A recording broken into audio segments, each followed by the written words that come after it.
All right, welcome back to another episode of the Karter Cast. I'm your host, Karter Baughan. With me, as always, Dylan, Connor. It's the three-man crew today. No Grant, no Brian. We had the family pot last week. We're back to us three, the Bermuda Triangle. We're back this week. I mean, the five-man crew last week, it was electric. That was the first time we've done that, I think. So that was a good experience. But here we are, back. Bare bones here. Bermuda Triangle, what gets lost in this group of three if we're the Bermuda Triangle? Money. Jets. That's a good one. No. I don't think money gets lost in here because us three aren't going to bet the Jets now that a certain someone isn't here. That is true. And now you're gonna sneak this in behind his back, Karter. That's not okay here on the cast. We're an honorable podcast. Come on now. But all right. Being said. But before we get into the NFL, we're gonna do a little extra college at the end of the day because let's be honest, the NFL slate this weekend is a lot weaker than the college football slate. The college football slate is elite this weekend. Last week, it was okay. There were great storylines with Colorado State, BYU get a big one over Arkansas, a couple tight games, Florida State, Boston College. But this week in college football is amazing. We'll do that at the end. We'll do picks, parlays, the whole 9 yards. But few housekeeping items. First off, we alluded to it just now. The Jets are banned from the parlay for the rest of the season. The rest of the season, they're done. We can't have any more Jets plays. I think that's fair, right? I think so. If Zach Wilson is the starting quarterback, yes, no more. And I have a hot take. We can get to it once we start talking about the NFL. Hot take about a quarterback that would look very good in Forest Green. Just saying. Teddy Bridgewater. Anyhow, any quarterback. So Jets are banned from the parlay. They're done. They're toast. Done. Zip. I don't want to go this far, but should first half plays get eliminated from the parlay because we did lose the college football parlay, a 5-legger, solely because Ole Miss couldn't cover the 10.5. Karter, it really sounds like you're just trying to ban Grant from the podcast. You're talking about Jets. You're talking about first half plays. What does he have left? What does he have left? He is not in the he's not in North America for the next 3 weeks. So that's true. Maybe he just needs a little cool off. Then needs a little cool off. That's like running a vote to ban extra large Slurpees, then making the voting booths real skinny. Like you're literally just trying to take away all of Grant's bread and butter here, and he's not even here to defend himself. No, the first half play was ridiculous. Was the first half judgment rather was ridiculous. But Jets plays, as long as Zach Wilson's quarterback, we can't have him in the parlays. I'm on board with that. I won't give my money to the Jets anymore. And then the other thing is the Amy Schumer bet. Last week, if you didn't listen, we had a bet. It was Lions Seahawks over under. Obviously, I was on the over. Shocker, Dylan was on the under. Shocker. Oh, the game was in the 60s. Who would have thought? Well, overtime, overtime 60s. But yeah, it was 31-31 going into overtime. Well, overtime, asterisk. What was that word? Overtime. So anyhow, overhit. Dylan lost. He had to watch an Amy Schumer special. Dylan, here you needed to bring us a report on it. How was it? Before I get into it, everybody thank me because my video on Twitter, over 2,000 impressions. Everything I do it for the pod. So thank everybody. Let's say it. Thank you, Dylan. Thank you, Dylan. Thank you, Dylan. Thank you for those impressions. I'll say it, Karter. I'm not too proud. Thank you, Kenneth Walker and Geno Smith and the Lions defense for sucking. That's half a point. I'll take it. Right. But about the special, so I decided to watch, it was the leather special. It was on Netflix. It was from 2017. All I did before, like I said, hey, you have to watch this special. I just went on and looked at the IMDb and the Rotten Tomatoes and all the other rating scores, and I saw which one was the most hated, and that was it. Oh, so okay, I got lucky then because I didn't know that you wanted me to watch that exact one. So look, the big man upstairs is looking out for us. But it got one solid laugh out of me. I can't remember what the punchline was, but the problem did it involve a genital woman body part? No, it did not. That was probably the most unfunny, the least funny parts of that. And here's the thing about comedy, guys. Like, if you want to joke about stuff, you can joke about it with me. and you'll be safe. Like, push the envelope with me, and if I don't think it's funny, I just won't laugh. But the lowbrow sex, body parts, fluids, like, it's just the self-depreciating, like, it's just not. I would rather take Daniel Tosh joking about. I'm not going to say it. I would rather take Daniel Tosh and the stuff that he jokes about than someone that just makes like sex jokes for an hour. And it's Good just save like, there. yeah, it's it was bad. I will say it was bad. And it's not a women in comedy thing. It's an Amy Schumer thing, because there are plenty of women comedians that I like. That one girl from Wild Now, all over my TikTok, the skinny girl. She's hilarious. I mean, she's so funny. But Amy, it's just, and she went political at one point. I kid you not, there was one point right smack dab in the middle, started talking about gun violence and keeping guns out of the hands of those that are not mentally stable. That is a sentiment that everybody can get behind. Like, you're not moving mountains here, Amy. That's something that the general population is probably going to agree on. Didn't even make a joke about it. Just like straight brought it up and then transitioned into some joke about her vagina. I mean, I go insane. If I go in that comedy show, Dylan, and I look at the reviews, is there going to be a pretty recent one from a couple days ago from an unnamed source? Maybe Mr. Pac-12? I said my friends are idiots. I'm It's your never burner. betting it under again. Oh, whoa. That's not happening. Two things. One, you got to watch the South Park episode about it if you haven't. That's kind of what made me think of it. And then the other thing, last thing, and then we'll move on to the NFL. Scale 1 to 10. What would you rate it? Like how good it was? Yeah.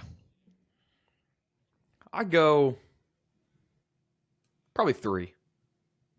Probably It's a little higher. Abby wouldn't watch it with me. I thought it was going to be a 2.7. No, I got one laugh out of me, and it was So one laugh is worth 3? Is that what the Wilkerson model right. says? I'm not sure. Maybe guys. maybe the Wilkerson model is a little flawed here. I think maybe my sample size is too small. Maybe I need to watch more bad comedy.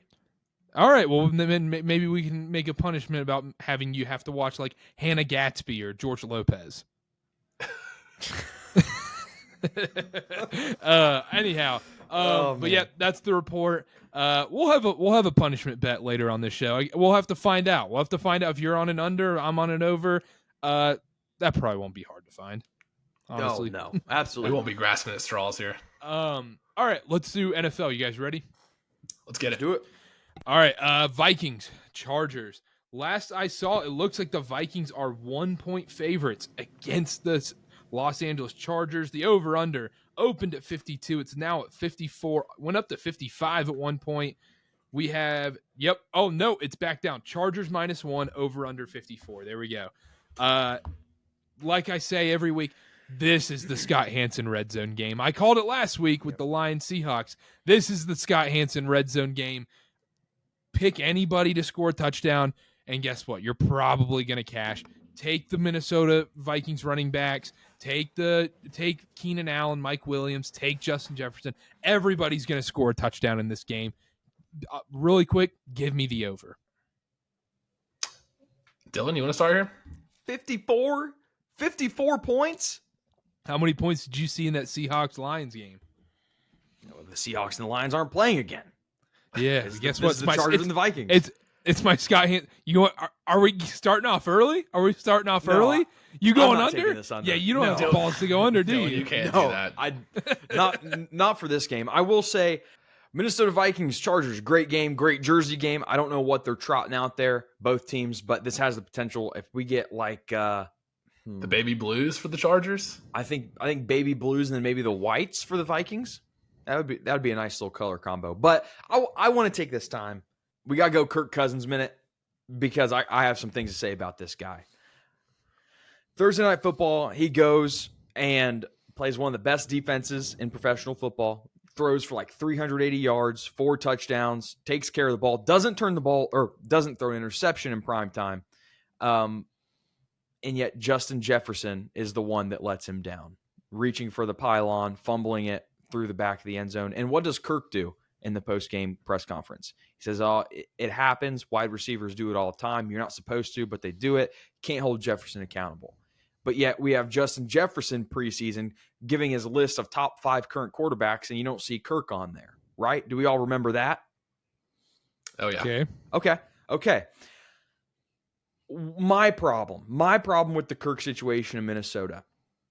Devontae Adams has gone on record saying that Derek Carr, when Derek Carr was the quarterback in Las Vegas, that he is a Hall of Fame caliber quarterback. He's not. Derek Carr's not. That is Devontae Adams flat out lying to make his quarterback feel good. And yet Jefferson can't do that. But when Jefferson does something wrong and Kirk has the chance to throw him under the bus, he doesn't do it. Kirk, I'm looking right at you, Kirk, because I know you watch the show. You deserve better than what you have at Minnesota. And you deserve better than Justin Jefferson. If you want to come to Tennessee, we're more than happy to take you. But this is where I think the Jets conversation comes in. You can't tell me Kirk would not fit in great with the Jets. I don't know. His contract is up at the end of the year. It's like a little rental situation. I'm just saying. No, he wouldn't. He would. Why would he be better at the Jets? It's the same issues. It's a bad offensive line. But you have a defense. Kirk has dealt the last 4 or 5 years with a defense that's bottom third of the league. That's the difference. I guess that part's true, but you also have better weapons in Minnesota. He's got TJ Hawkinson, he's got Jordan Addison, and he's got Justin Jefferson, who's the best wide receiver in football right now. But Jefferson is not bought into Kirk. That's going to be the problem that we have, right? And he can go to New York and he can find guys like Garrett Wilson, like that will buy into that, right? He's a better answer than Zach Wilson. And I know this was supposed to be Vikings Chargers talk. We don't have to get too ingrained into this conversation. But what is happening in Minnesota right now is there's a grift between Jefferson and Kirk. And it's more so coming from Jefferson. And then he goes on the world's biggest stage in terms of the NFL, primetime game, and makes a flub up like that. And Kirk doesn't say a word about it. But yet Jefferson all offseason wants to talk crap about Kirk. Not talk crap, but he's not a top 5 quarterback. And we even have Kirk on the record saying that, I don't even think about that. I just go out and play the game. It's not right. And Kirk, right now, second in passing yards by far. I would say, I understand we're working with a small sample size, but one of the most impressive quarterbacks this year. All that being said, I like the Vikings against the Chargers. It's going to be a shootout. It's going to be a fun game. Free Kirk. That's all I'm asking. We can make the shirts. We could get the nice little Karter cast branding on it. Free Kirk right on the back. And what can we put on the back? Oh, you like that. Free Kirk. You like that. There we go. There's our first merch idea. Are you saying Kirk Cousins is the best quarterback in the league right now? Statistically, he's the second. Man, you're addicted to these impressions, Dylan. I gotta say. It's not. I'm being serious. I'm actually on Dylan's side here because one, he kind of talked me into the Jets point. Is I believe that's true because also it's kind of going back to like when Patrick Mahomes was at Texas Tech. Patrick Mahomes had to just sling the ball. He was a gunslinger, had to make dangerous throws constantly because he knew his defense was terrible. He knew they were going to get a touchdown on the other side of the ball. So he's like, all right, I have to go for it. I have to make these dangerous throws. Kirk Cousins probably feels the same way with a bad offensive line. So I see his point there, but the weapons are so good in Minnesota. Like, I just think Justin Jefferson is that good. I will say this, though, with the Cousins to the Jets point, Garrett Wilson, anything is an upgrade from Zach Wilson. Anything the Jets have is an upgrade from Zach Wilson. And so with Rodgers out, I'm sure a guy like Garrett Wilson would be glad to have Kirk Cousins there if Rodgers is in fact done. I'm sure Breece Hall wouldn't mind that as well. And Kirk had Dalvin Cook the last few years, but this year he's got Alexander Mattison, who they just traded for Cam Akers, so they clearly don't believe in him. He has less than 100 yards through 2 weeks, I'm pretty sure. I don't know if the weapons are better in Minnesota. I love Jordan Addison. I think Justin Jefferson is the best receiver in the league, but Garrett Wilson's not that far behind him. And their second and third receivers in New York, Allen Lazard, he's still got some juice in him. I don't think it's as clear cut as you're making it seem about the weapons.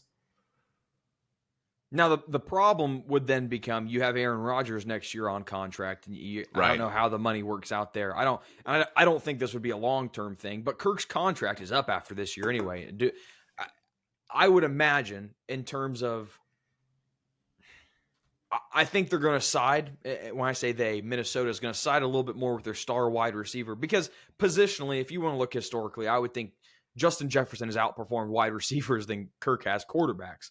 But Yeah. I bet, if they go to Jefferson and say, hey, who do you want throwing the ball to you? It's extremely clear that that person is not going to be Kirk Cousins. He's gone on record and said that plenty of times. I got to say, I don't know if I can trust the Chargers. They made Ryan Tannehill, Dylan's guy. They made Ryan Tannehill look like John Elway last week. He's 20 for 24, I think it was. 250 in through the air, a touchdown. I can't trust the Chargers. I think I'm staying off this game completely. Maybe I'll bet the over, just, it'll be fun to watch it, but I don't know. I don't know if I'm going to take a side in this game. You were I don't know what to shaming do. me before. We were talking about it before the recording. You were shaming me, saying, I said, I'm going to bet the over. I have to bet the over. And you're like, don't do it. Don't do it. And then all of a sudden, I might bet the over now. What's going on here? Well, here's the thing, Carter. Wednesday night podcast recording, Connor, is a lot different than Sunday at 12:30, Connor, because all of a sudden I'm scrolling through game lines and I'm like, how does this not hit? How is there not 8 touchdowns in this game? And then all of a sudden I have 25 plays. Yeah, I think the words on my gravestone should be, how does that not hit, though? But this is the classic. I think you are right, Carter. Whether or not I bet it, you're right about the game. This is a sit back, watch the game, and watch all the touchdowns flurry in, because picking a side in this game, it's just a coin flip, which I guess every bet is, but you can't feel comfortable taking either one of these teams. Yeah, I am a little worried because, I know I labeled it the Scott Hansen red zone game is going to have a bunch of points or whatever. Because last week, the stereotypical choice would have been Chiefs-Jags. And Chiefs-Jags was a Big Ten matchup if we've ever seen one. What are you looking at over there? What would be what's that the stereotypical choice for? What do you mean for the red zone Scott Hansen game? Because it was the highest total of the week. You think the Chiefs-Jags would have been the Scott Hansen red zone game of the week? Yes, because it had the highest total. Okay, so it's not your personal opinion. It's just the fact that the total was the highest. No, that would have been the pick. My personal opinion was Lions Seahawks. But I am riding with the stereotypical pick here of Lions Vikings because both these defenses are absolute garbage. Carter, I got bad news for you. The Lions and the Vikings don't play this week. Sorry, Chargers Vikings. This is a disaster. This is a disaster podcast. Internet, words. It's bad. Amy Schumer. Amy Schumer. Amy. I'm blaming this on Amy Schumer. This is her fault.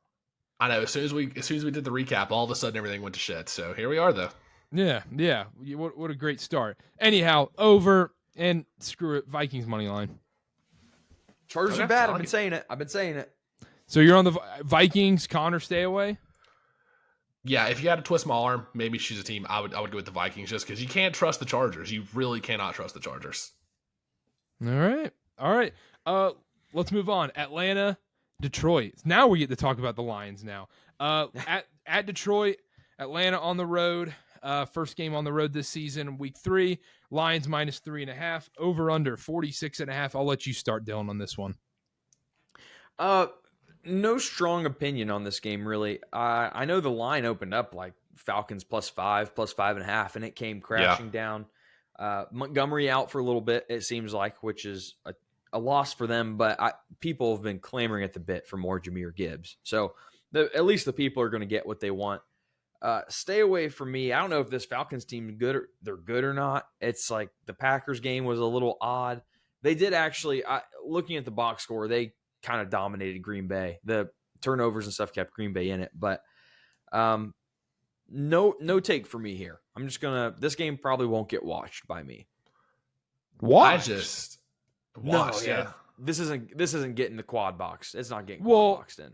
It's not getting quad boxed in. All right, real quick. What's getting quad boxed in? I have no internet, so you're gonna have to feed me the games, and I'll tell you yes or no. We'll stop when I get to 4. All right, Buffalo, Washington. Yes. New Orleans, Green Bay. No. Tennessee, Cleveland. I assume that gets its own screen, right? Yeah, own screen, different screen. Okay. Houston, Jacksonville. No. New England, New York. Yes. Jets. Okay. Denver, Miami. Yes. Colts, Ravens. No. There you go. It's got to be Chargers, Vikings. Oh, Chargers, Vikings. Chargers, Vikings. So that's 4. There you go. Yeah, that's not getting boxed in. I think Pats, Jets isn't getting boxed in. I don't know. Divisional matchup? Are you serious? That's going to be a poop-fected game. There's going to be 2 defensive touchdowns in that game. And that's Dylan's wet dream. Yeah, Karter. that is a Dylan wet dream. Then bet it. I will bet. I will. It. What? No. Or I can bet the Falcons-Lions game where I'm going to take a Jahmyr Gibbs anytime touchdown. And Tyler Algier, for being honest, because he's probably going to run one in too. I don't have much on this game. Back to the game or whatever. It's 3.5. Weird line. I don't know. I don't trust the lines enough. Like the Falcons are so weird because they can dominate time of possession.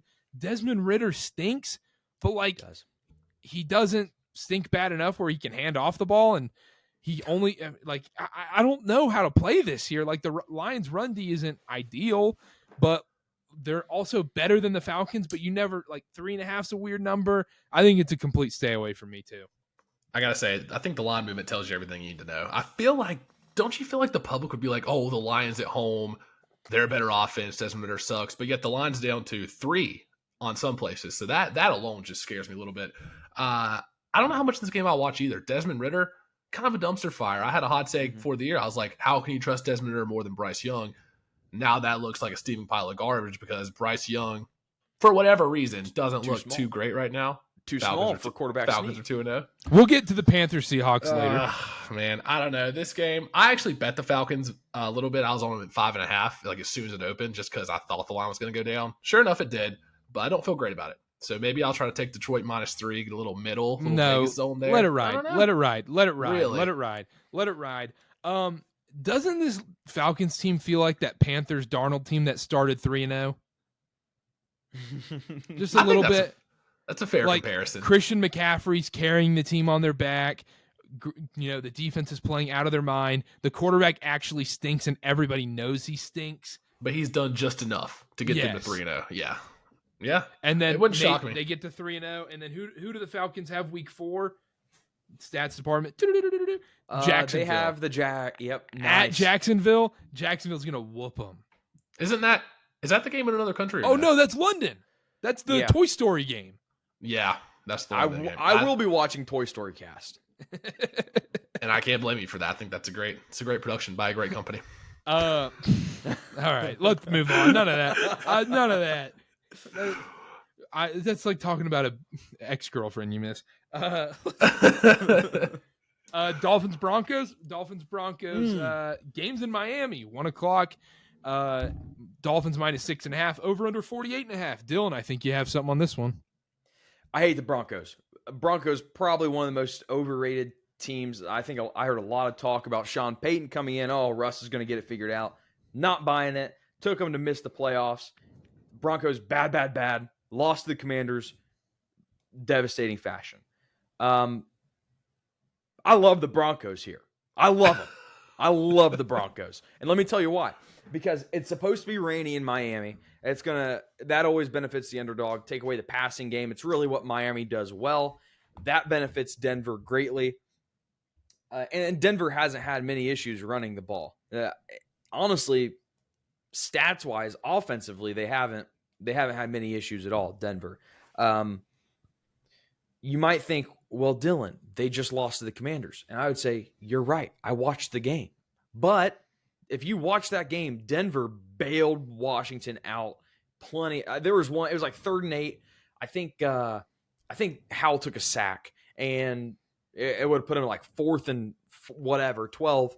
But there was I can't remember the penalty, but there was a defensive penalty, renewed the drive for him, and they ended up scoring a touchdown that ended up winning them the game because it was that insurance touchdown before the Hail Mary. So Denver may have lost to Washington, but Washington got bailed out there. We'll hear more about that when we talk about Bills Commanders, but I love Denver here, especially I would wait, maybe see if you can get 7.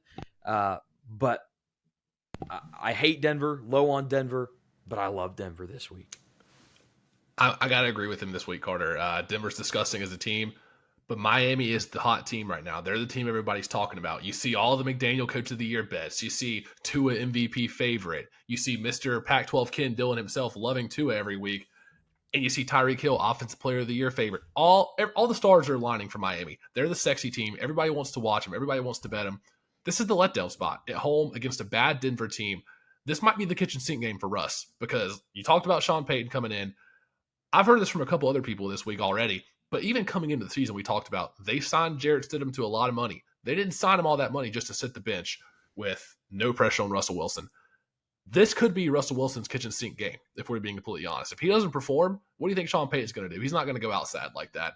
I just think there's too many stars aligning for Miami. They're too sexy of a team right now. Everybody loves them. That's why I like Denver this week to cover the touchdown. This feels like oh my God, is Miami going to lose? And then they kick a last-second field goal to win. I can't believe I'm saying this. I'm on Denver too. I love the pick. You texted me earlier. You texted me earlier this week, Dylan. You're like, I love Denver. I love Denver +7. Get it now. Get it now. I love Denver for every reason you said. This defense is, and all the rain is going to be such a factor in this game. Yep. Samaje Perine sneaky anytime touchdown. But another reason I love this game, I'm not going to repeat everything Dylan said, but I will say 80% of the bets are on the Dolphins, 20% on the Broncos, 64% of the money are on the Broncos. I want to throw this out there too. We don't have to discuss it for long. I know we have a big docket ahead, but the Pats kind of locked down Tyreek Hill. Are there going to be other teams that, maybe watch that tape, take a note from Belichick's playbook and, well, it's make not that even happen? just that. Well, Waddle's questionable in this game too. Yeah, I mean, it's who knows. A lot of Rivers Craycraft this week. Who they did they just get Berrios? They have Berrios, right? Yeah, Berrios. Yes. Yeah, he's There a you go with return, yeah. Braxton Berrios anytime touchdown, Karter. There you go. No, stay away. No, we're Call it taking. off. This is a running backs week. He returns the kickoffs. There you go. That's at least 4 or 5 more touches. You know what? We can cut this part out. When was the last time you saw a white guy return a kick? Ryan Switzer. Well, Forrest Gump. yeah, there you go. Yep. You're right. You have a point there, Karter. Sometimes the stats can't explain those things. Just tough, scrappy running, I guess. Lunch pail guy. Lunch pail guy. All right, so we're all on the Dolphins there. Nothing on the total Nope. or anything. No, we we're are not all on the Dolphins, Broncos. Carter. Or sorry, You are. Denver. You are bamboozled. Denver. I know. You This is a got bad double D's on the mind. bad podcast by me. Bonk to Dylan too. All right. No, that's Bears- you. That's you. Not me. I've done. No, you're the one That's saying. what you've got on the mind. All right. Enough. Come of on, Karter. Clean Enough it of up. that. This is a professional show. that. I know. Bears at the Chiefs. That is the correct game. The game is in Arrowhead. It is Chiefs -12.5, over under 47.5. Those are all correct. We're good there. Dylan, anything on this game? Nothing official. I mean, the Bears are bad. You can't bet the Chiefs when they're more than a touchdown favorite. I don't know. I just don't know about this game. And to be honest, I don't care. The only thing that I really care to talk about is the fact that Justin Fields, Ohio State man, Ohio State made, Ohio State built, Buckeye built, threw his coaching staff under the bus. And that's all that matters. It's the Ohio State way. He went and clarified it after. Come on, Dylan. They took it out of context. He went and clarified what he meant. Come on. What he meant to say, screw my coaches. I hate you guys. I wish I had Ryan Day back. Well, in all fairness, there's a couple of his coaches that are under some So- pretty heavy fire right now. So, But by saying that, Dylan, do you think Ryan Day is awesome? I bet Justin Fields thinks he is, because he pretty much just said that these coaches that he has now aren't even human. They don't deserve jobs. They don't deserve to be on the payroll. They don't deserve to be able to put food on the table for their kids. He is complete disregard for human life. All he cares about is not getting the blame for being a bad quarterback. And that's what he is. He's a bad quarterback. It just we can sit here and we can make excuses. Bad offensive line, bad defense. How are you going to win with that defense? The fact of the matter is, when you step back, you have 5 seconds to make a decision, and then you end up running straight into your offensive line. 5 seconds. That's a long time. That's very true. But when you do that and you run just straight into your offensive line, then maybe it's not the coach's fault. All right, maybe you're just dumb. And what's funny is all offseason, we're all getting, as a Panther fan, I'm getting chirped at all offseason saying, oh, we're going to get your number 1 pick, which still could be true. But the Bears, they're like, oh, and we're going to make the playoffs with the Bears. Like, how How much money are the sports books about to make off everybody's stupid Justin Fields MVP bets? Like, there was some serious hype around that. That's what we need to do next year, is to build up one player specifically, Desmond Ridder. Next year, we're going to say Desmond Ridder MVP. It's the best bet. He's going to come back this season. Just give out some bullcrap nitpick stats that say he's going to win MVP, and then we just boost it up and we take everybody's money, and we're the sports book. I will say this could be, I'm trying to workshop a theory here. Sports betting is legal in Illinois, and Justin Fields he's a type of player that someone can get excited about when you haven't seen him play in 3 months. So like in the middle of the summer, you could say, oh, Justin Fields is going to be good this year because he can run well. And it's almost like you forget about the previous season and you re-buy into this. Maybe the Bears are a sportsbook plant in order to get money from the people of Illinois. And then the season comes and then the Bears are just bad. But then they can build it up all summer. Oh, Justin Fields, MVP, Bears are going to be back. Everybody, their little Chicagoland brains go and bet them, and then they go 3-14. I think that's a further conspiracy. I'll bring it back like 2 steps. I do think these, the certain media companies and certain sports books have their news people put out certain things being like, oh, Justin Fields is coming into camp ready this season. He's going to take over the league, to put into dumb football brains like myself, say, oh my gosh, he's going to be awesome. Let's take him to win MVP. We're hearing great things out of training camp. When in reality, he probably sucked in training camp. Or like maybe hyping up first picks overall. The media be going crazy over some Alabama guy. Yeah, I don't know. That's a good segue to the Panthers game, if you want to use that.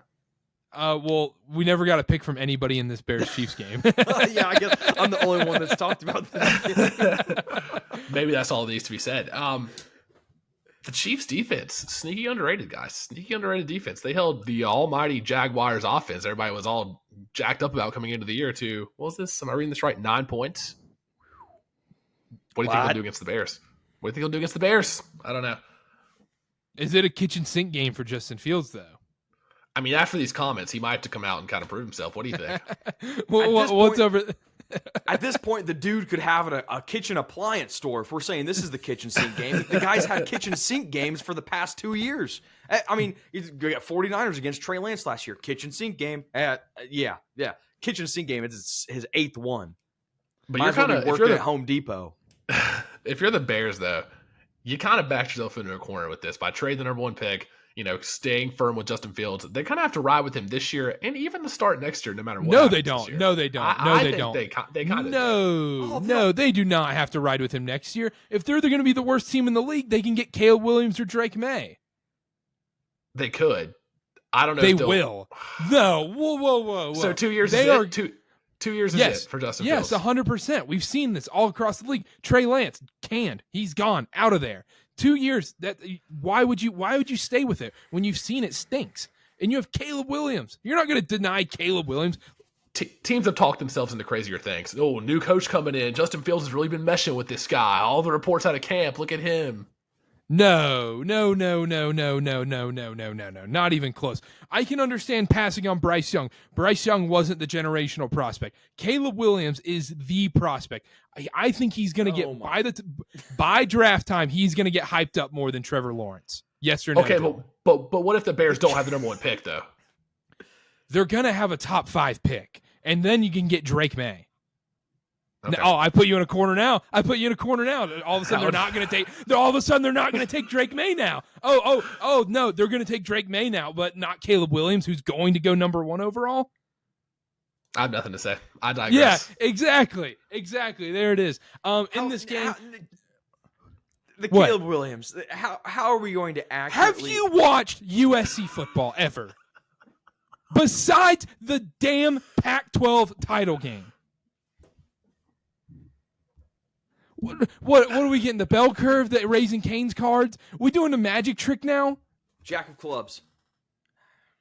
What are we doing here? We're a bit podcast. If you want, we can talk. talking about Caleb Williams as a college quarterback is fine, but then to project and say like a generational, the guy plays in the Pac-12. No one sniffs defense. All these people have houses that are just open yards because there's no fence. There's no defense. Okay, but that's the laziest argument because you could say nobody plays defense in the Pac-12, but Patrick Mahomes is the best quarterback in the NFL, and he played at Texas Tech. Pac-12? The Big 12, sorry. Oh. Well, I said Big 12. Connor? First time. Second time I said Pac-12. I heard Pac-12. I don't know. Oh, I hear what you're saying. And you know what? You might be right. I don't know. But to say right now, while he's still in not even the middle of this season, to say that Caleb Williams is he's a great quarterback, great college football quarterback. The guy's playing against Swiss cheese defenses, game after game after game. Utah is the toughest defense he plays. Dylan, you're not going to be facing Utah's defense in the pros. Well, he also doesn't play. He also doesn't play Utah. Oh wait, I think they play Utah in LA. Actually, scratch that. Dylan, this is low even for you. Kicking a conference while it's down like this, and they're in their last year. They're not down. Oh no, they're not down. They're better than the AFC South. Oh, they're the best conference in all of college football. This is their last year, Dylan. Saying they play their defense. They're better than they're better than the Big Ten as a whole. Would Washington beat the Texans? No, I'm not saying that. I'm not saying that. I am saying that as a whole. Give it a couple Pac-12 weeks. As a whole, the Pac-12 is better than the Pac-10. Would USC beat Chicago? Pac-10? Is this a bit now? You're doing this on purpose? No, I'm really not. I'm having a stroke today. We're on like 8 hours of sleep in 3 days. I would be willing to present a case next podcast about Pac-12 versus Big 10. I almost said Big 12. Yeah, Big 12. Almost. Yeah, almost. Almost. Bears Chiefs. Nothing for me. Nothing. Yeah, no. Stay. Just don't bet it. If you want to, don't even tease the game. Just don't do it. This has all the makings of a garbage time touchdown. Justin Fields stat pad. 10-point tease. 10? If you did a 10-point teaser. Who would ever have experience doing that? All right. I hear you. Have you ever let's bring up this point now. We can edit a bunch of this out. I have all night to edit. Dylan, have you ever done a 10-point tease before? No. Well, you need 6 teams to make that even money? No, 3. No, I've never done the 10-point tease. Yeah. I've done the 13-point before, and that was the dumbest mistake in my life. Anyhow, I'm all over. Confessional. We're a confessional right now. I know. What I love is the longer we talk, Karter just keeps making up conferences. Next thing you know, Wyoming is going to be playing in the Mountain East. And we'll have Panthers Seahawks. Seahawks -6 right now. Game's in Seattle. Over under 42.5. Oh no, down to 42. Panthers. We need to talk. We need to have an intervention here. I will give Dylan some flowers. It is week 2. I will say, Dylan, yes, I was a little too high on Bryce Young, but I don't know if I was a little too high on Bryce Young as much as I was too high on the Panthers as a whole. I think that's where my problem was because I thought the Panthers, the O-line would have been better, the receivers would have been better, and therefore I thought Bryce Young would have been better. Turns out it's all kind of terrible, if we're being honest. The Panthers kind of stink. Karter, I agree with you. I'll go real quick, Dylan. I agree with you, Karter. I thought the Panthers – I didn't think Bryce Young was going to be great day one right away. I thought the rest of the Panthers would be good enough to lift him up. I thought the coaching staff would put him in good positions. I thought they'd call plays that he would thrive in. I thought the weapons would be a little bit better, a little bit more separation off the ball. I haven't really seen any of that. Bryce Young's kind of just out there throwing 3-yard outs and running for his life, and the O-line stinks, and there's already a guy out for the year. I was too high on him as well, Karter. I was too high on him as well. It's a little bit jarring to see some of the play calling. It's just not fun to watch. We were texting about it during the game Monday. It's just not fun to watch. At least give him a chance. I don't know. Defense isn't bad from what I've seen. Not many tests. We have the Falcons and the Saints so far, but that's something to hang your hat on. How are we feeling about the defense, boys? The defense is good, but the problem is one player has to have a season-ending injury every game. Shaq Thompson last game destroyed his fibula, and then week 1, J.C. Horn, history repeats itself constantly. Hamstring Even injury. Brian Burns tweaked his ankle. He was on the sideline for a few series. Like, you just can't win. Like, the defense is sneaky good, but there's going to be half of them on the field by week 10. So yeah, I don't know. We're back to despair. We're back to despair on this podcast. The other thing is with the Panthers, I know we haven't talked about them at all yet this season, and there's a reason why. It's because they're not fun. They're not fun to watch. They're not fun to talk about. Everybody on Monday night was like, really? We got the Panthers and the Saints.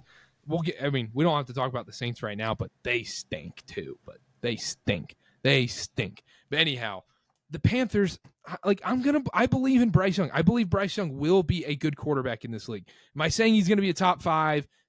No. Could he reach the top 10 level, for a few years maybe as a peak? Maybe. No. It's not out of the realm. No. It's been 2 games.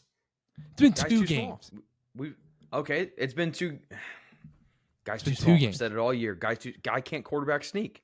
You're telling me he's that much smaller than Hurts? We don't need a quarterback sneak if you have a backup quarterback who can come in and sneak for you. Then they know it's coming. No, they don't. Sneaking. No, they don't, because we did the exact same thing on Monday night. We said, all right, we're going to go quarterback sneak with Andy Dalton on 3rd and short. Instead, flip pass out to Miles Sanders. Faked him. Well, you put him in a catch-22 there. Too small for a quarterback sneak. He is too small for a quarterback sneak. And it is worrisome, but let's chill on Bryce Young being a bust, all that.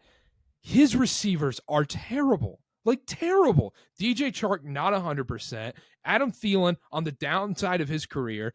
Jonathan Mingo, rookie, is 2nd round, does not look great so far. Terrace Marshall, what are you? Hayden Hurst, maybe the most average tight end in football right now. Like, if you just ranked all 32 tight ends, is he 16?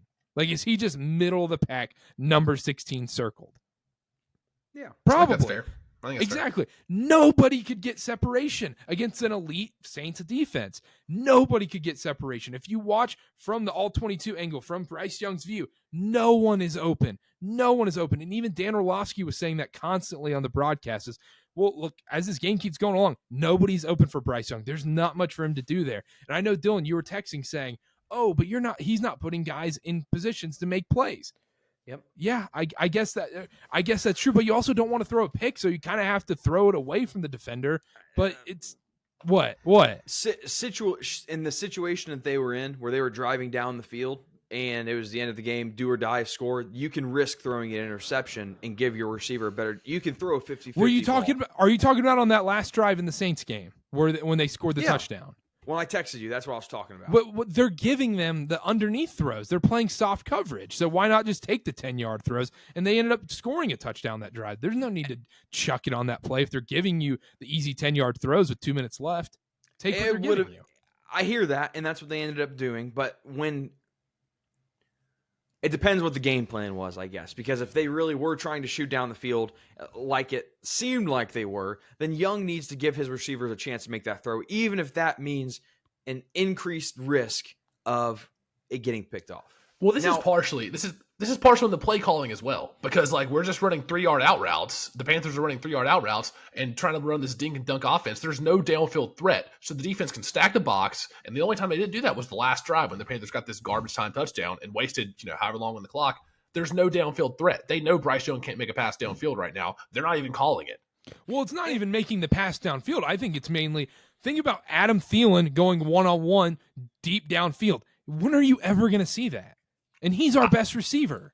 I wouldn't mind seeing Laviska Shenault get the ball more. At least he's got some speed, some juice to him. I mean, I don't know. Just do something else. We got 3 of the same guys on offense. Hayden Hurst, Thielen, and I don't know, whoever else, Mingo right now. They all just run the same routes. They can't get separation. Chark's hurt. They can't get separation. It's the same problem with every single guy catching passes. Yeah, I think that's nailed on the head there. They play the Seahawks this week in Seattle. Road game, tough road game, 6-point dog. Geno Smith and the boys, they got it done. They got it done in Detroit, 37-31. They played great, but also that Detroit defense kind of stinks too. Yep. Yeah, I'm not totally sold on the Seahawks. Are you, Dylan? No, absolutely not. I still think they're a pretty bad team. I actually have already taken the Panthers this game.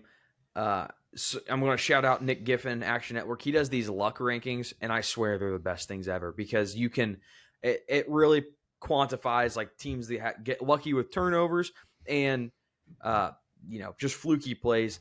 Panthers are actually one of the unluckiest teams. So just blindly on that alone, I took the Panthers. I'm on the Panthers too this week. I'm on the Panthers again. I know. Confession booth. I need to. Lord forgive me for my sins, but I'm on the Panthers again. I think they cover. I think they keep this close. I think the defense keeps them in this game. Geno Smith, when he's under pressure, he struggles. We've seen that time and time again. When he's played the San Francisco 49ers who can get to him, he struggles. The Panthers are going to be able to get to him. I'm not concerned about that. The only thing I'm really concerned about is can the offense score 20 points? If the offense can score over 20 points, they'll win this game outright. But if the offense can't score 20, then the Panthers aren't winning this game. They can maybe keep it close, but they have to score 20 points to win this ball game. Karter, you talked about before the show, you said, I'm a little scared we're going to be chalk on some of these games this week as far as like all of us lined up together. I like the Panthers this week too, and I like them to keep it close. The defense, like you said, is going to keep them in the game. This is the week to bet Geno Smith to throw a pick. This is the week to bet Geno Smith to throw a pick. He's going to be under pressure. He's going to launch it downfield. Carolina's defense is good enough to pick him off once, if not twice. You can get Geno Smith to throw a pick at plus 125 right now. I think that's pretty good. I think it's pretty good odds. He hasn't thrown one through the first 2 weeks. Oh, yeah. There was some stats I did in the preseason podcast about how he had like some of the most turnover-worthy plays last year. He's going to throw some picks this year. This is the time he's going to get the first one. So that's my favorite play, the Geno Smith pick. I don't hate like a sneaky one. If you're looking for a long shot play, is the Panthers defense to score. I think they're going to put Geno in hell on Sunday. So I also like maybe lean under 2, but sneaky under game. Yeah. Panthers plus 6. We're all in the Panthers. Keep pounding, Dylan. Keep pounding. Oh wow.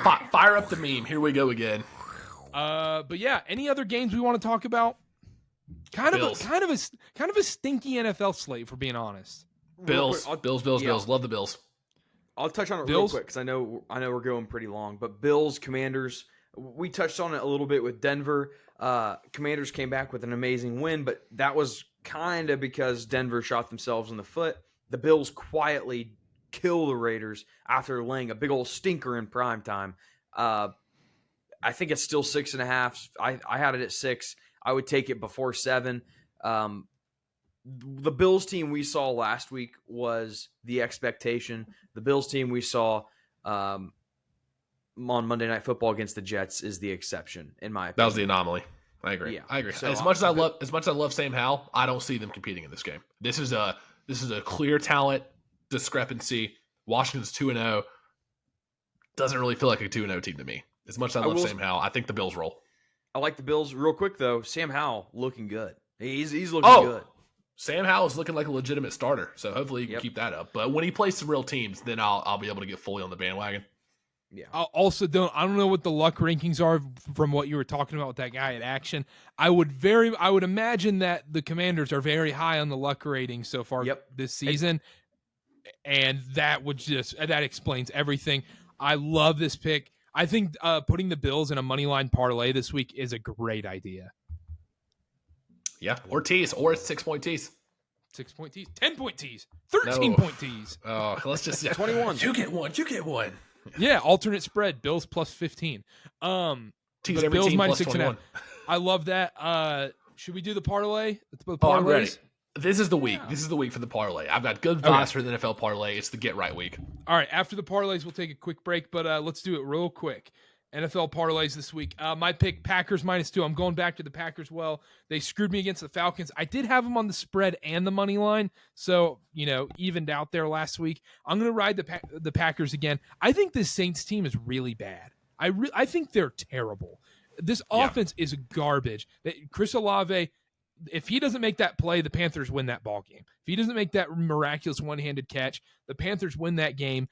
And the Titans, Tannehill threw 3 picks in that game and still only lost by 2 points to the Saints. Yes, the Titans have a great defense. Yes, the Panthers have a great defense. But guess what? The Packers also have a great defense. This is not going to happen again. If the Packers can score 20 points, they're going to beat them. I think they do. Aaron Jones coming back. Christian Watson's supposed to play. Give me the Packers -2.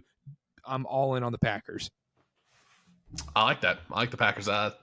We'll note this is the third out of 3 weeks they've been in the parlay. So shout out Green Bay. My pick here, I don't know if Dylan's going to love this one. It's the Texans Jaguars over 43.5. That's my pick for the parlay this week. I don't love putting money on CJ Stroud, but I think this is a get right game from Jacksonville.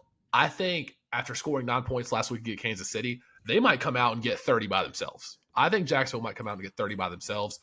Easily see Houston scoring 2 touchdowns, especially one in garbage time. 43.5 is not a large number. Took the Bengals Ravens over last week. There was some skepticism on that pick. Hit easily. I rode. Thank you. Give me Jags Houston over 43.5 is what I got it at. I love this pick. I actually do. I love this pick. I like AFC South overs because these games get a little funky. Come on, Dylan. Nico Collins is catching a touchdown this game. Jaguars dropping 30. With the AFC South totals, it's either like misses by a mile or hits by a million. Like there is no in between. You know what's happening in the first half. The totals never get close in the AFC South matchups, it feels like. I love this play. I know Dylan probably doesn't. But real quick, Dylan, what's your game this week you're covering on Action? Do you know yet? It's Broncos Dolphins.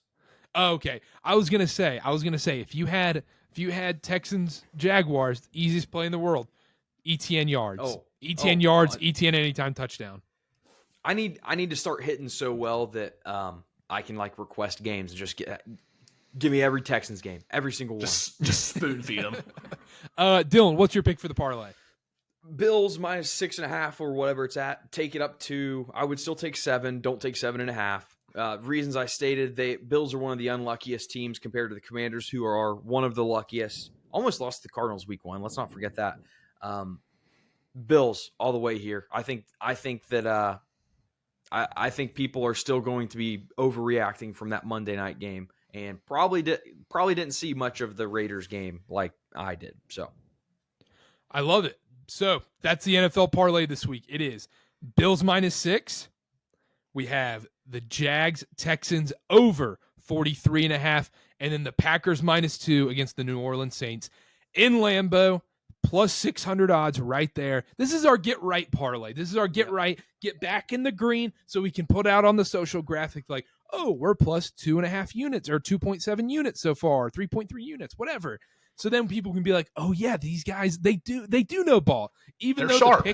Even though the picks on all the parlays are positive. We're winning all our picks. So if you take them individually, because these are our best bets. These are genuinely our best bets in these parlays. Like, this is my favorite pick this week is Packers minus 2. I love this play. Connors, Jags, Texans over 43.5. He loves this play.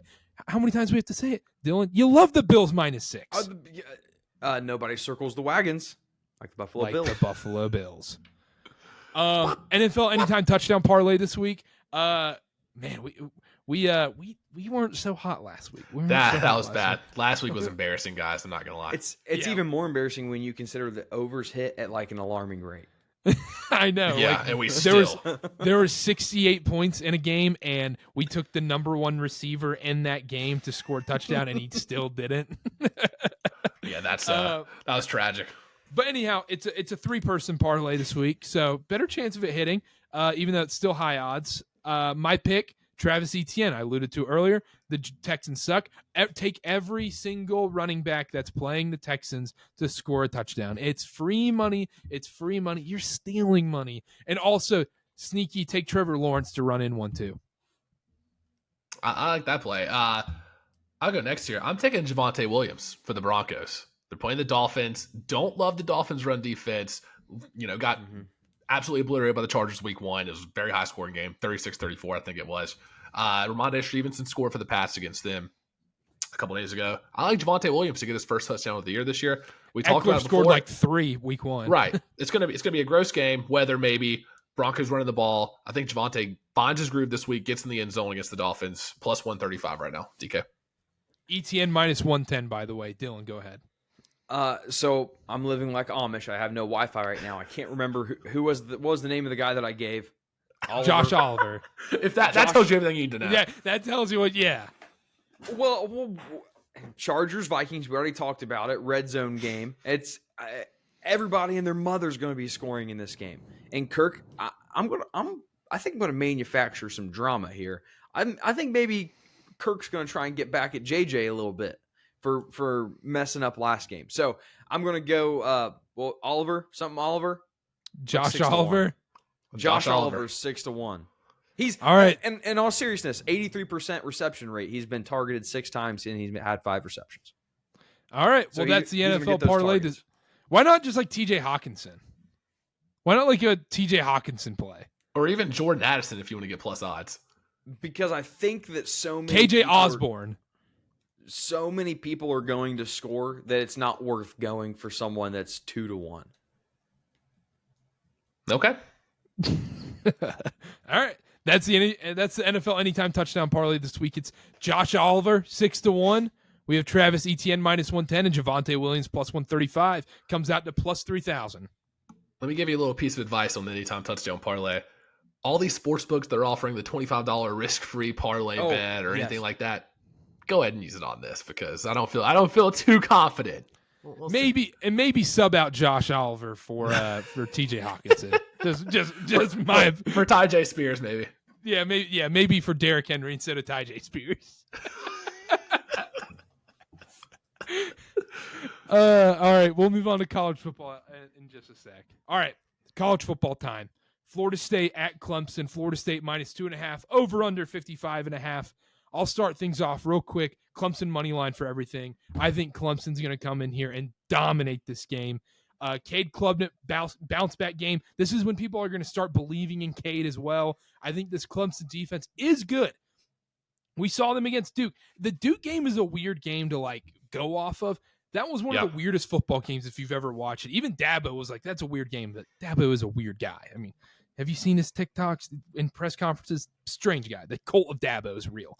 Anyhow, but I think it's a bounce back game. It's like, when Alabama loses and they're going into that next game, they're going to steamroll that FCS school. And I think obviously this is a big game. This is Clemson's season on the line. FSU, their season really isn't on the line here. Even if they lose this game, they can still make a run at the playoff. They can still win the ACC title game. They still have that win over LSU that's going to look great by the end of the season. There's a lot more on the line here for Clemson. Yeah, I agree here, Karter. I think Clemson, this is a huge game for them. They have to come out and win this game. We were singing their praises preseason. We were saying Clemson to win the conference, Clemson to maybe even go undefeated, over 10.5 wins. We called Florida State as the sexy team. We said if they beat LSU, everybody's hopping on the bandwagon. Sure enough, we're here. Everybody's going to be thinking about that Florida State week 1 win against LSU. They're going to be thinking about that Clemson letdown. Is Dabo done against Duke? I like Clemson here. The line tells you all you need to know for it to be 2.5, 3-point favorites for a number 4 team in the country over an unranked team. It's a noon kickoff. Weird things happen at noon. It's not even prime time. Give me Clemson here. Give me Clemson here. Give me Clemson all the way. We are high on them preseason, and I'm riding it. I know they had a flub against Duke. I'm riding it. Dylan. Hickory dickory dock. The mouse went up the clock. Coach Sweeney got that drip, and now he's on TikTok. That was great. Give me Clemson here. That was great. I can't believe you recited that perfectly. I would have. I mean, obviously, I can't even say what conference Clemson's in at this point, but that was nice. Golf clap. That was great. That was beautiful. Shout out Mostly Sports. They play it like every single day on that show. But shout out Mostly Sports. One of the best podcasts out there right now. I love Clemson. Florida State, I didn't understand the hype about. And they beat LSU pretty handedly. At least that's what the score looks like on paper. Really didn't outgain them by much. Only one more first down. And then the close game to Boston College has me worried big time. So I'm with you. I'm on Clemson. I like it. I think everybody's going to want to rush to take Florida State. Agreed. There's a reason 3's not there yet. There's a reason why 3's not there. And because I think everybody's taking Florida State and they're still not giving you 3. So big on Clemson with the 2.5. I really like Clemson here. You're looking at the numbers right now. I mean, the public is so heavy on Florida State, and it's interesting. Like I always use the Duke Tennessee NCAA tournament example. The sportsbook trusts their numbers. They trust that number, and I'm going to back Clemson here. I got screwed on it when I said, oh, Nebraska +3 against Colorado, but that was a blind one. The Nebraska talent aspect was just the talent disparity was so bad in that game. The talent disparity is not that bad in this game. Yes, Jordan Travis is good. Cade Klubnik can make those errors sometimes, but talent-wise, they're 4 or 5 star recruits all over the field here. Give me Clemson in this one big time. I love Clemson this week. But let's move on. What game do we want to go to next? We want to go Big Ten? Are we thinking Big Ten?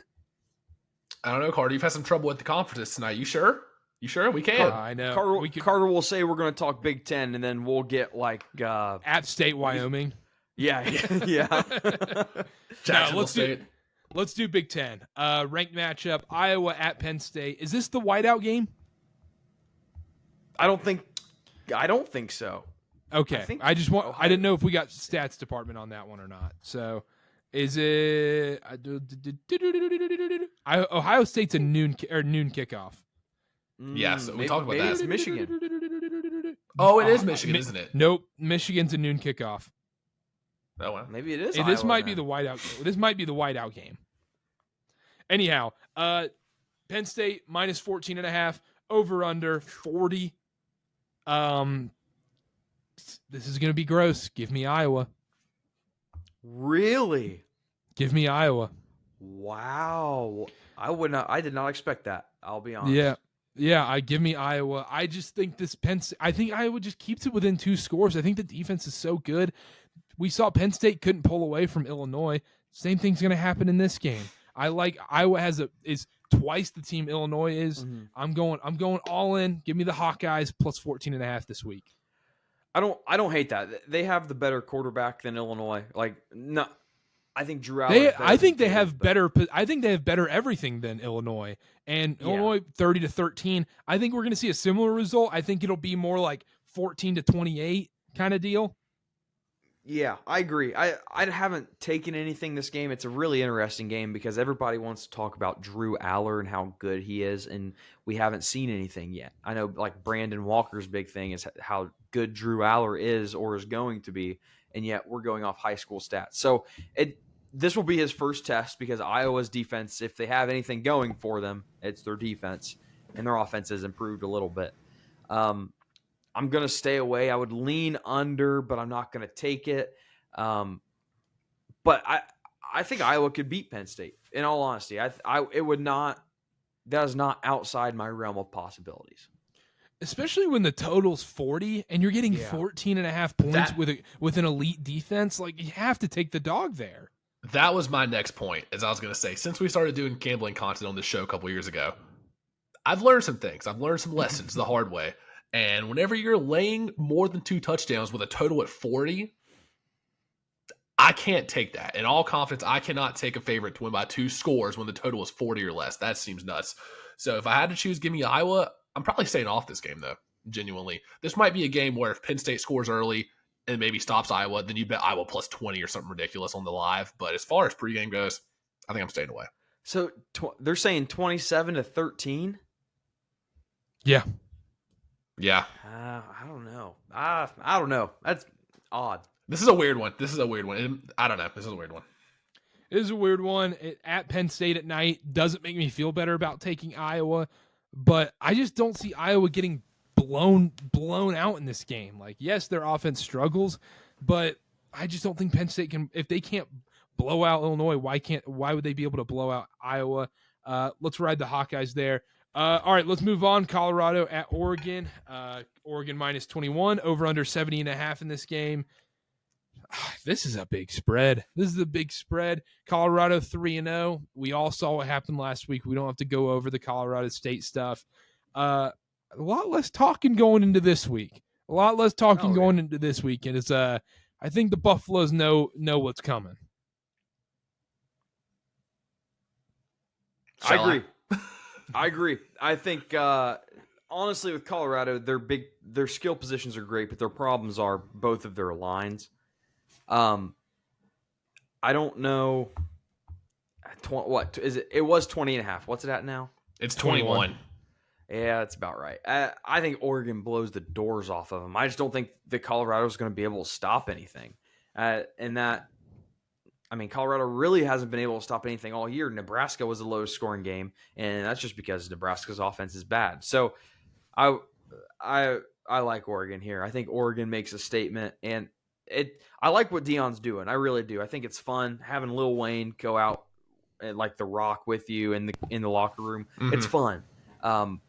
But Oregon's just better, and it's as simple as that. I think it's honestly just disrespectful to football. Yeah, it's not a show. You probably love. I mean, come on. You probably love what Matt Rule's doing, then, don't you, Karter, with the process? Oh my gosh, 7 years. He tried so hard in his press conference when he lost to Colorado. Did not say 7 years. He tried so hard. Dylan, I'm with you here. Oregon minus 21 is the play for me. I'm playing this one.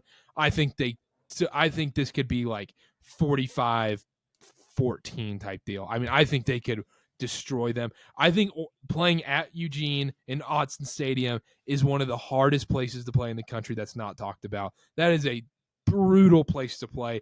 They never lose up there. Give me Oregon minus 21. It's going to be a blowout. I'm with both of you guys here. We're staying aligned on this game. I think Oregon steamrolls here. I was hesitant on Colorado last week, and sure enough, they almost lost to Colorado State. Now, rivalry game, tensions were high, night game, whatever. Oregon is a better team. The talent disparity is there. Travis Hunter's gone for Colorado, which is one of their biggest playmakers on both offense and defense, if we're thinking about it. I think Oregon's just that much better. The line is this high for a reason. People are going to say, oh, Colorado hype. Deion is not going to let these boys get blown out by 3 touchdowns. This is a letdown spot. And if for whatever reason they come out and cover, I'm doubling down on USC next week. So one of these games, Colorado is going to get blown out. That is 100% going to happen. Probably going to be this week. If not, I'm doubling down next week on USC. This will happen. Also, just real quick, Oregon winning to further help my case, can't storm the field as 20-plus point favorites. You just can't do it. Sorry. Really? I don't care. I don't care. I do. Let them do it. Dylan hates fun. No, this is the least surprising thing I've heard. Dylan hates fun. He loves rules. He loves Big Ten football. You love the diamond formation where you can only do backwards passes, don't you? I like fun, but I like safety as well. And when you're storming that's the most field, Dylan. Get that written down. That's the most Dylan quote of all time. When you're storming the field as 20-point favorites, where's the line? Are you just going to storm the field anytime you win? Is that what's going to happen? It's against a rival. It's against a rival, Colorado State. It doesn't matter. If Michigan is 20-point favorites against Ohio State at any time in my life, and we storm the field after beating them, I will have to have a serious talk with the boosters. And no, not Moderna, not Pfizer. I'm talking about the financial boosters. All right. Fair enough. I can't say anything. All right, let's get this going. Yeah, anything else in this game? Oregon, Colorado? I think this might be over by halftime. I think so too. Yep. I think so too. It's a 12:30 kickoff Pacific time, local time. Yeah, this one might be ugly. Game of the week. We've been waiting all offseason to talk about this game. Ohio State in South Bend against the Notre Dame Fighting Irish. The spread is Ohio State 3-point favorites, over under 55.5. We all got our Notre Dame in early at plus 8.5 or 7.5, 9.5, whatever you got it at. Us three all got it in early. What's the play here now? It's down to 3. Dylan, you want to start here? You want me to go? 6 versus 9. Nice. 6 versus 9. No Nice. matter who wins here, as a Michigan fan, you're leaving with a bad taste in your mouth. So, I don't know. I don't know. Both teams really have. I think you want to say Ohio State. They looked good against Western Kentucky. But who did you just say? Who did you just say? What team did you just say they played against? That's Western Kentucky. That's fair. Western Kentucky, pride of the Big Ten. Sorry. That was good. That was a good. I'm getting diddled on here. Western Kentucky isn't. They're not the worst of the Group 5 schools. Like that was impressive to me compared to what they did against Indiana. Youngstown State, a joke. The fact that they schedule them, don't even get people want to give Michigan fans crap for the schedule they have. We're not scheduling FCS schools. But You got a Duke basketball fan in this chat, so be careful about scheduling. What are you talking? Duke basketball's playing Arizona for first game of the year. I don't want to hear it. Caleb Love might have 40. Yeah, maybe he will. That's too. We got a month and a half until then. Stay on course. Stay on course here. Also, don't even go there. Don't even go there with the Michigan stuff. They scheduled 4 cupcakes to start the year. No, wait, 3 or 4. Who do they play week 4? Rutgers. Well, that's not their doing. So, but and I had this conversation today with my brother-in-law. It's like you schedule these games 5 years in advance, right? We scheduled Washington when they were in the college football playoff. We can't tell that they're going to fall off a cliff and be bad. I think you can tell if UNLV and Bowling Green and East Carolina are going to suck. And that's fine. But why would we schedule tough games? Well, double case. First case would be why would we schedule tough games when if you lose them you get penalized for it? And 2, we're not scheduling FCS schools. What was that? What is happening? Those are the balloons that Michigan sets off after beating a group of 5 school. Did someone do that to me? I didn't set off anything. I think that's on your end. You're lying. You're being dumb now. I'm not kidding. I don't know what the hell that was. I wish this was an old switcheroo by me, but no, it's not. Maybe it was some sign. I don't know. But anyway. What the hell is it? I think there's ghosts on this podcast. Yeah, we got to get out of here. At least we don't schedule FCS schools. And this is the second year in a row that Ohio State has scheduled Youngstown State. It's an embarrassment. But is it an embarrassment? In-state school, you get to play them? Give Youngstown State a chance? Give a check? A chance for what? A check. Nice payday. Check. A check maybe, but if we want to talk about, we're doing the same exact thing for East Carolina, UNLV, and Bowling Green. Yeah, I know. No, it's the same thing. But there's no point. Now that BYU's in a Power 5 conference, I don't want them playing good schools. You would maybe play one game to sell to a TV network, but after that, I don't want them playing a good school. I want them to beef up that record. Be 3-0 going into conference play. Talk me into them going to the college football playoff and then losing to Kansas week 4. And let's not forget, we played Alabama like 6-7 years ago. So, just saying. But anyway. That's not helping the case. Well, yeah. Anyway, going back to this game. I really don't know what to expect. I think Notre Dame hasn't had many tests either. I think Sam Hartman's a better quarterback than Kyle McCord. Kyle McCord has not impressed me, but that Ohio State defense has taken some major steps from what I've seen. And Western Kentucky, even though we can joke about them, but if they have anything going for them, it's their offense, specifically their passing offense. So I'm going to go Notre Dame. And believe it or not, I do want Ohio State to win because I want Michigan and Ohio State to be undefeated when we play. Like, that's just good for the rivalry, good for college football. But I think Notre Dame pulls this one out. I'm going to clip that little tiny part where you said, I want Ohio State to win. And then it just cuts off right there. Yeah, there you go. That's perfect. That's perfect. Yes, CNN running over here. Fake news. Oh, boy. He's been on Amy Schumer too long. I mean, this game, like, now that the spread's down, like, I'm just going to ride my Notre Dame plus 8.5, obviously. But I know that sucks for the people out there who are like, well, I didn't get that. Like, okay, yeah, I understand that. Notre Dame money line. How about that? Well, Notre Dame money line. If you were sharp enough to bet that in August like we were, take some notes. That's right. We're sharp on this podcast. I also took it. I like the under, surprisingly enough. Dylan just hit on Ohio State. I don't hate it. Dylan just hit on Ohio State's defense. This is a primetime 7:30 game, NBC, 6 versus 9.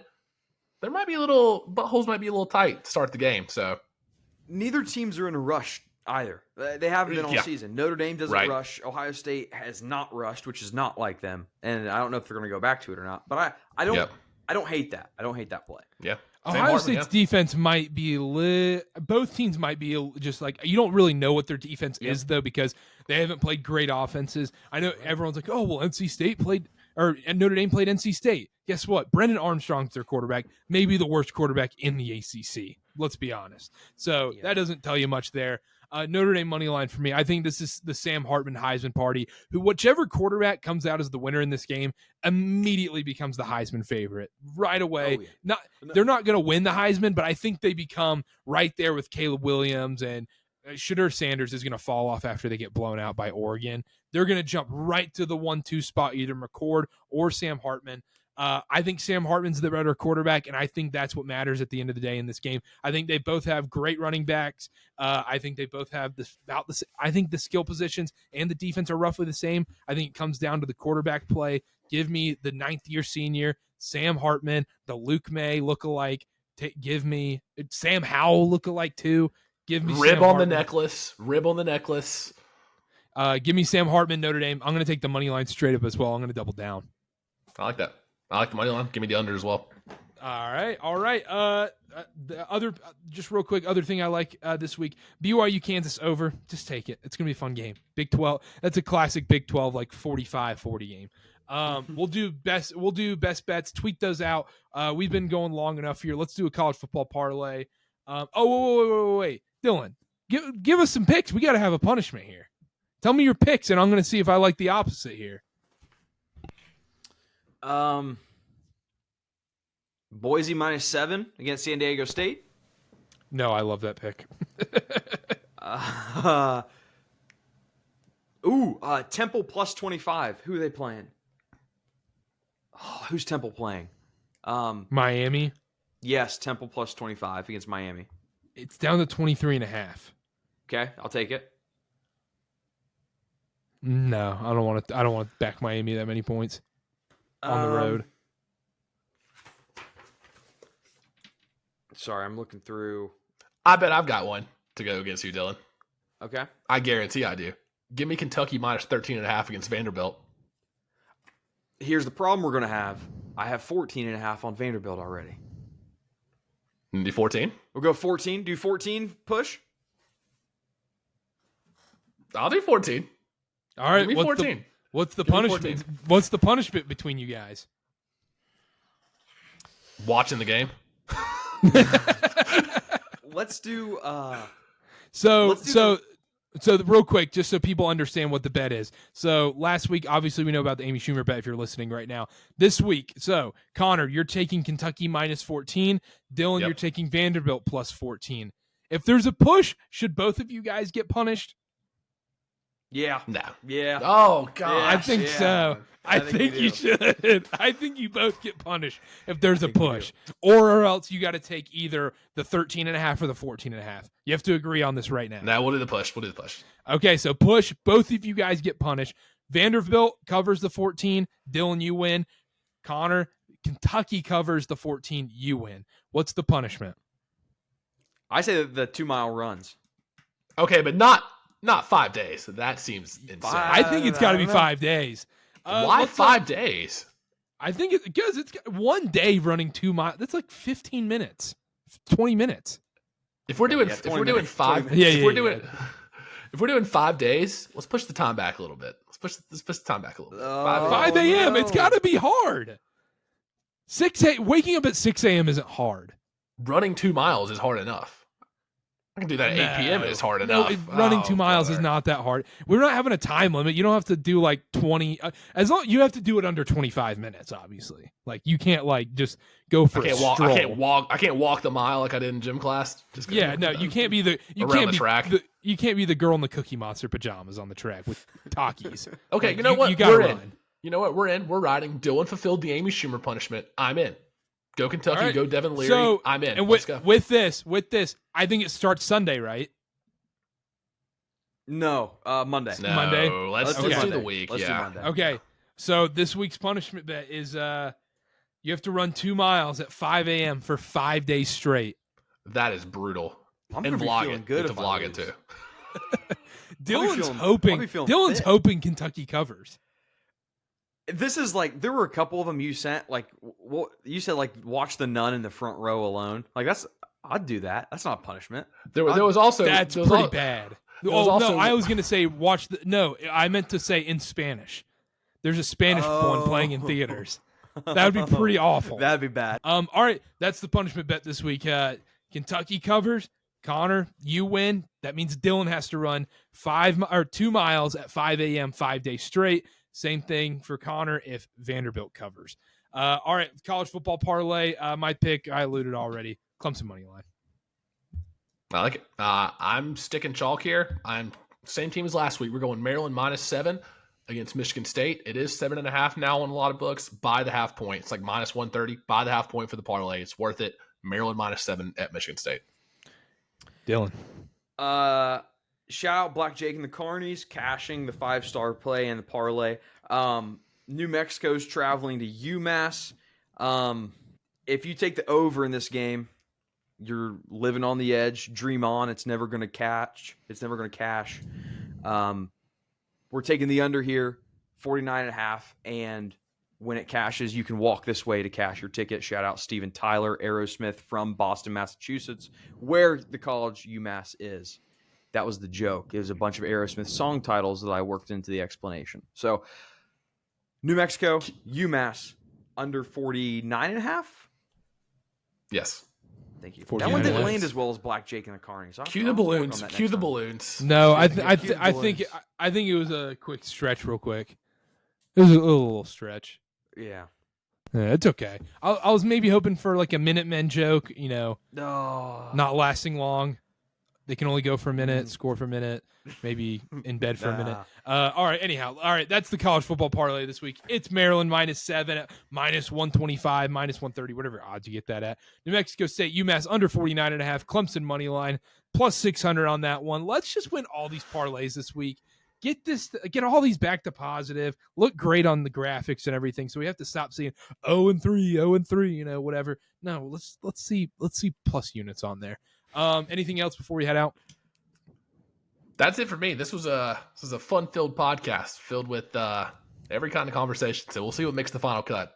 But anyhow, that was a rough showing by me. I'll put my hand up. So if you got to the end of this one, I apologize for my performance today. I'll be better next week. I'll be better. I'll be back Sunday. If any of you want to join, any of you two want to join, I'll happy to have you on. If not, we're going solo Sunday night to recap Sunday football. That's it. We'll be back next week. Subscribe. Spotify, Apple, Google Play, Amazon, wherever you're listening, go subscribe. YouTube, go subscribe on the YouTube. Click that button. We're going up on the subscribers. TikTok, you know the whole deal. At CarterCast on everything. At Wilkerson 8 Dylan. At Connor_Sparrow. At CarterB8 and at CarterCast on everything.